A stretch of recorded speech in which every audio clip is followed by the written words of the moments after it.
Everyone, this is Marvin Salim. Just another video on communication skills.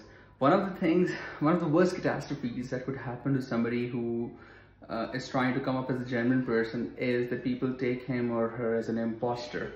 And that can easily happen when we try and become somebody else, somebody who we are not. That often happens when we are copying somebody's accent, right? So for instance, I have seen people who get so easily influenced by the presence of others, especially the foreigners, that they try and speak in their dialect. For instance, somebody from the UK would be sitting with you and you would, start speaking the UK English. You'd start pronouncing the words that the way the Britain people do. You don't have to do that. Why do you have to come up as someone who is trying to impress somebody else, especially in terms of, in their way of using English? First off, we must understand that English is not our primary language. That's number one. That does not mean that we don't have to get better in our pronunciation when it comes to speaking English.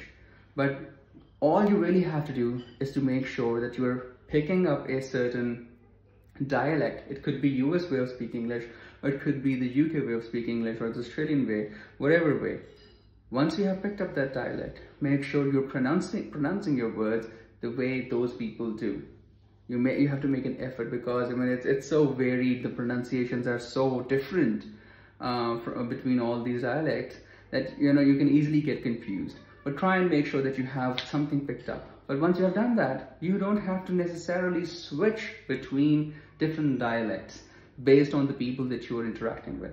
So if there is someone who has come from the US, you don't now have to switch from the UK English or from your Pakistani way of speaking English or saying the English words to match that with how it's done in the US. You don't have to do that. Otherwise, people will take you as someone. There's a huge likelihood of you being taken as someone who's an imposter, whose natural style of speaking English is not the US English, but something else.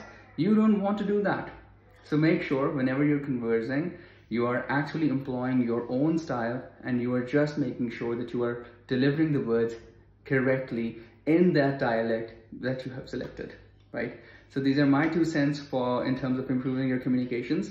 If you need more on this, please make sure you're following me on Instagram, Facebook, YouTube, and on TikTok as well. Take care. Allah Hafiz.